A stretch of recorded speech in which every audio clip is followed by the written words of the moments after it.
कि स्टूडेंट हमारे पास जो नेक्स्ट टॉपिक है स्टेट के लिए बहुत इंपॉर्टेंट टॉपिक है हमारे पास ये। इसमें क्या है कि टीचिंग मेथड्स है उनके बारे में हम पढ़ रहे हैं। सबसे पहला जो आता है ना हमारे पास वो है इंडक्टिव मेथड। ये है इंडक्टिव मेथड। तो इसमें सबसे पहली चीज क्या है हमारे पास, इसके फादर कौन थे। देखो ये याद रख लेना, फ्रांसिस बेकन।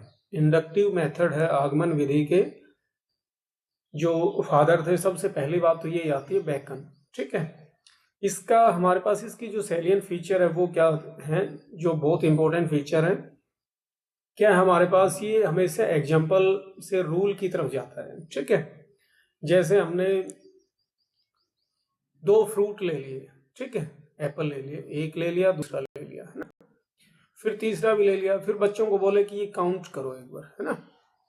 तो बच्चे काउंट करेंगे, भाई ये 1 है, ये 1 हो गया, ये 1 हो गया, टोटल मिला के 3 हो गए, ठीक है। तो पहले एग्जाम्पल दिया, फिर हम ऐसे बताएं कि जब जब सेम चीजें जैसे हम ऐसे इकट्ठा करते हैं तो वो 3 हो जाती हैं, मतलब इस तरह के एग्जाम्पल दें हम। तो ऐसे एग्जाम्पल में क्या होता है हमारे पास कि फिर वो रूल की तरफ चले जाते हैं, ठीक है। चाहे वो कोई भी रूल हो, एक फिक्स रूल बन जाता है। यानी इसका सीधा सा मतलब क्या है, हम उदाहरण देकर एक नियम बनाते हैं। इंडक्टिव का मतलब होता है आगमन, खोज, थोड़ी खोज जैसी करना। अब देखो ये है, इसमें ये भी याद रख लेना, कंक्रीट से एब्स्ट्रैक्ट की ओर लेके जाते हैं, है ना, मूर्त से अमूर्त की तरफ। हमने एप्पल दिखाया, दूसरा दिखाया, तीसरा दिखाया, फिर वो काउंट करने के लिए बोला, टोटल में 3 हो गए। फिर हम कहेंगे भाई एक चीज है, फिर दूसरी चीज है, फिर तीसरी चीज है, ये टोटल मिला के कितनी होगी, 3। यानी ये तो मूर्त है, दिख रही है हमें। ये फिर हम आइडिया लगाए, भाई 3 सेब हैं, मतलब ऐसे ऐसे 3 चीजें मान लो, और वो टोटल कितनी हो जाएंगी, तो ऐसे मतलब है ना। या एक बैग में 2 है, फिर में 2 है, दूसरे में 2 है, तो ये टोटल मिला के कितनी हो जाएंगी हमारे पास, ठीक है। तो इस तरह के एग्जाम्पल हम मूर्त से अमूर्त की तरफ लेके जाते हैं, यानी कंक्रीट से एब्स्ट्रैक्ट की तरफ। आगे है नोन टू अननोन। बात वही है कि हम नोन है हमारे पास, एक से दूसरा है, तीसरा है, काउंट कर दे हम, बच्चों को पता चल जाएगा कि ये 3 है।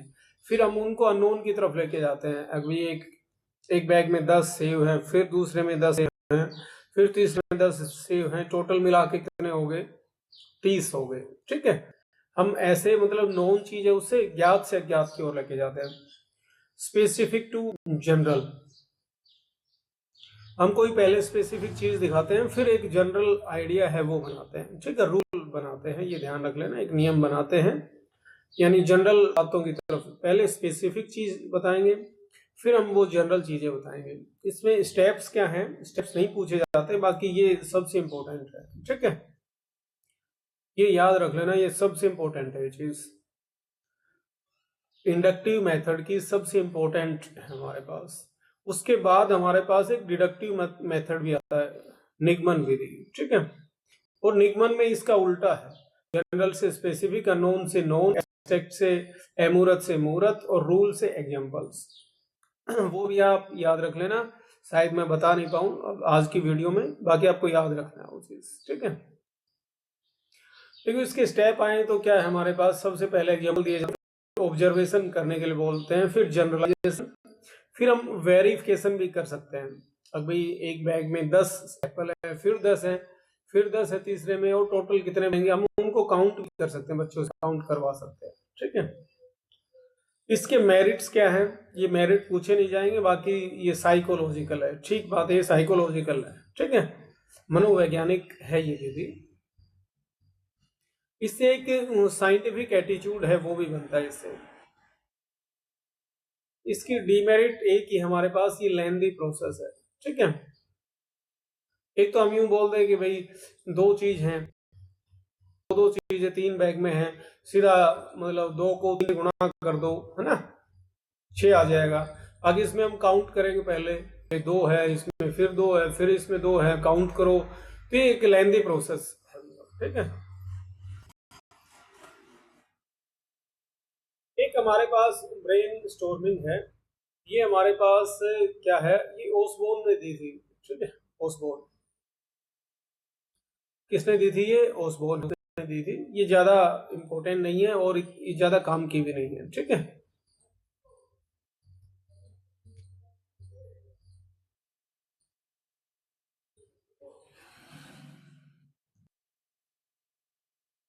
तो भाई नेक्स्ट हमारे पास है प्ले वे मेथड, ठीक है।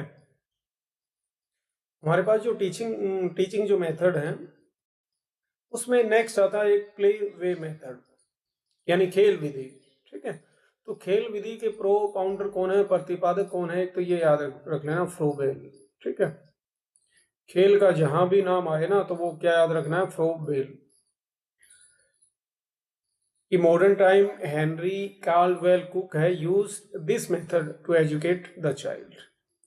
अब ये वाला नाम चाहिए याद मत करना, बाकी ये सबसे इंपॉर्टेंट है। फ्रोबेल है, उसने खेल विधि का आविष्कार किया था, ठीक है। इसके प्रोपाउंडर कौन है, प्रतिपादक कौन है, फ्रोबेल। अब देखो ये बहुत सारे मेथड है, टीचिंग मेथड है, और उनके प्रोपाउंडर हैं वो लिख रखे मैंने एक बार। किंडरगार्टन का कौन है, फ्रोबेल, ठीक है। फ्रोबेल ही याद करना, इसमें ज्यादा ये फ्रेडरिच है, ये वाले ज्यादा फेमस नहीं है। आगे है मोंटेसरी मेथड, इसमें नाम से पता चल रहा है मोंटेसरी, ठीक है। सोशियो में प्रोजेक्ट मेथड याद कर लो एक, किलपैट्रिक। प्रोजेक्ट मेथड किसका है, किलपैट्रिक, ठीक है। इसके स्टेप वगैरह है वो मैं बता दूंगा कभी। Kilpatrick project method. आगे है एक ह्यूरिस्टिक मेथड है, वो सबसे इंपॉर्टेंट है। कौन है इसके, आर्मस्ट्रॉन्ग। प्रोपाउंडर प्रतिपादक कौन है, आर्मस्ट्रॉन्ग, ठीक है। फील्ड मेथड है, ये क्या कौन है, पेस्टालोजी। बुनियादी शिक्षा, ठीक है। बुनियादी शिक्षा महात्मा गांधी का है कि कम से कम जो जिससे बच्चे की बुनियाद मतलब बिल्कुल बेसिक चीज है वो तो आनी चाहिए। लीनियर प्रोग्राम मेथड है, स्किनर है। यूनिट अप्रोच है वो कौन है, मॉरिसन है, ठीक है। एक बार रिवाइज कर लेते हैं। Unit approach Morrison, linear program method Skinner, basic education बुनियादी शिक्षा महात्मा गांधी,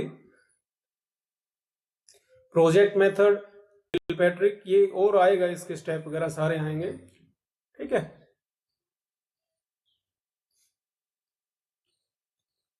किंडरगार्टन है, फ्रोबेल। खेल विधि है वो भी किसने दी थी, फ्रोबेल ने। खेल विधि किसने दी थी, फ्रोबेल। देखो जो आपके स्टेट में क्वेश्चन जो आएंगे ना वो लगभग सारे क्वेश्चन है वो हम कवर कर जाएंगे, ठीक है। प्रोजेक्ट मेथड वो किलपैट्रिक ने दिया था, ये याद कर लेना।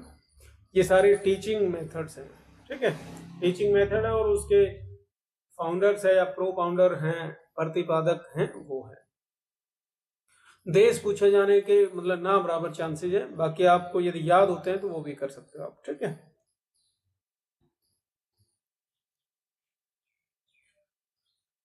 अब देखो हमारे पास हरियाणा जीके के क्वेश्चंस हैं, ये सारे इंपॉर्टेंट क्वेश्चंस हैं, यूं नहीं है कि भाई।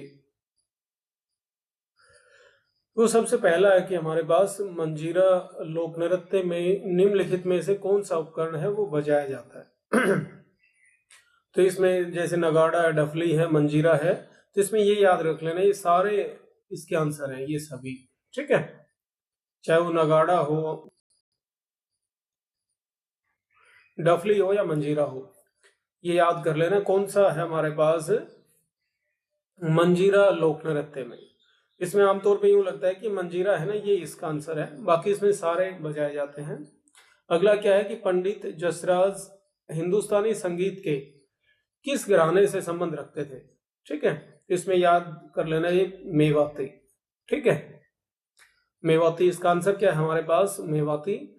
हरियाणा में पीलिया जो इस पे गाना वगैरह बना हुआ है, क्या अवसर पर गाया जाएगा, किस अवसर पर गाया जाएगा, ये सीधा सा है कि जन्म होता है ना उस टाइम पे गाया जाता है, कुआ पूजन या छठी पे गाया जाता है। हरियाणा में, हरियाणा के जिले में कई गांव है, जैसे तोड़ी है, असावेरी, ऐसे क्वेश्चन पूछे कम जाते हैं, फिर भी ये पूछा हुआ है, ठीक है। तो इसका आंसर क्या है हमारे पास, चरखी दादरी। देखो आगे क्या है, ये एक बार ये एक दो और करवा देता हूं।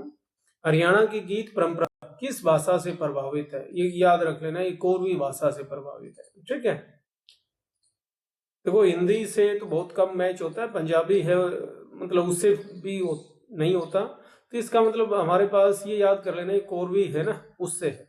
उर्दू तो है ही नहीं यहाँ पे, उर्दू का तो इतना है ही नहीं। उर्दू और हिंदी तो जैसे एक जैसे ही है लगभग। अब देखो आगे क्या है हमारे पास, निम्नलिखित में से कौन सा हरियाणा का लोकगीत है? कौन सा हरियाणा का लोकगीत है? ये याद कर लेना, बारामासा। ठीक है, बारामासा, पहले जैसे गाया भी करते बारात वगैरह में, बारामासा। देखो हरियाणा में डेरू क्या है? डेरू क्या है हमारे पास? लकड़ी के खोल से बना एक वाद्य यंत्र है। ठीक है, ये याद करना हमें, लकड़ी के खोल से बना एक वाद्य बजाने का यंत्र है। निम्न वाद्य यंत्रों में से कौन सा डफ का लघु रूप है? तो ये डफली। ठीक है, नाम से पता चल रहा है डफ थोड़ा बड़ा होगा, डफली है वो छोटी है। ठीक है, हरियाणा में नाथ परंपरा के जोगी अपनी प्रार्थना के दौरान किस वाद्य का प्रयोग करते हैं? तो इसमें ये मंजीरा होता है। ठीक है, मंजीरा याद करना है कि जो नाथ जो लोग आते हैं, ठीक है, वो क्या बजाते हैं? अब तो जैसे नाथ है वो बहुत मतलब ना बराबर आते हैं, पहले जैसे मांगने भी आते थे, तो ये मंजीरा। ठीक है, अब देखो इसको सुसम्मिलित करना है, मैच करना है। इसका देखो ए आंसर है हमारे पास। ठीक है, यानी ये वाला ए है, एक से मैच है हमारे पास। ठीक है,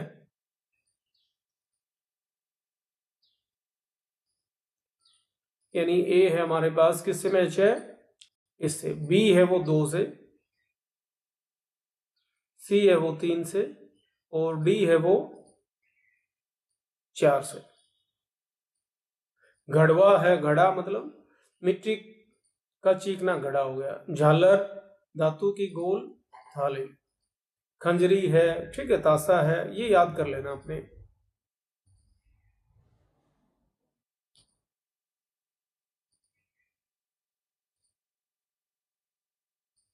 देखो किस नृत्य की लुप्त होती संस्कृति को बचाने का दायित्व केयू कुरुक्षेत्रा ने लिया है? इसका आंसर क्या है? लूर। ये देखो सबसे प्राचीनतम है, ये याद कर लेना। ठीक है, क्या है? सबसे प्राचीन है, और ये किस टाइम से चलती आ रही है? महाभारत काल से चलती आ रही है। याद करना है, कब से चलती आ रही है? महाभारत काल से। ठीक है, जो ये लूर नृत्य है ना, उसकी बात हो रही है। हरियाणा में किस अवसर पर लोकगीत गाए जाते हैं?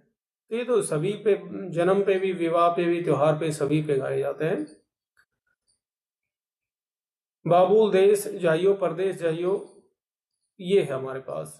किस अवसर पर महिलाएं यह लोकगीत गाती हैं?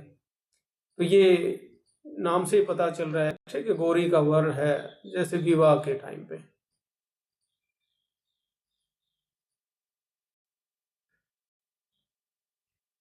बनड़ा बनड़ी गीत किस अवसर पर गाए जाते हैं? ये भी शादी के टाइम पे गाए जाते हैं। पीला ओढ़ हमारी जच्चा, देखिए नाम से पता चल रहा है हमारे पास, क्या है? बच्चे के जन्म पर। ठीक है, किस नृत्य को ढोल नृत्य के नाम से जाना जाता है? डफ नृत्य। ये याद कर लेना कि जो ढोल नृत्य है वो डफ नृत्य भी होता है। हरियाणा में किस स्थान पर रास नृत्य किया जाता है? फरीदाबाद, बल्लभगढ़, गुरुग्राम, ये सारे आ जाएंगे हमारे पास। ठीक है, रास नृत्य। मेवात क्षेत्र में आयोजित किया जाने वाला प्रमुख नृत्य कौन सा है? रतवाई नृत्य है, याद करना हमें, रतवाई नृत्य है। हरियाणा में वाद्य यंत्रों का प्रयोग किस काल से प्रचलन में था? इसमें ये वैदिक काल है। ठीक है, वैदिक काल है, उससे प्रचलन में है।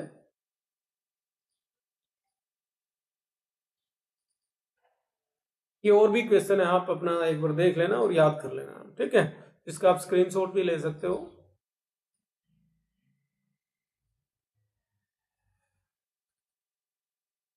एक ये इसमें आता है कि फाग के गीत कब गाए जाते हैं? ये होली के टाइम पे गाए जाते हैं। ठीक है, फाग है, उसके गीत कब गाए जाते हैं? होली के टाइम पे। हरियाणा में मुख्यतः कितने वाद्य यंत्र प्रचलित हैं? 4 है, ये भी याद कर लेना, ठीक है।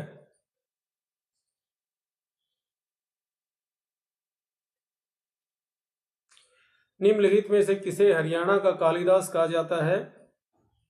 दीपचंद, ठीक है, दीपचंद बर्मन।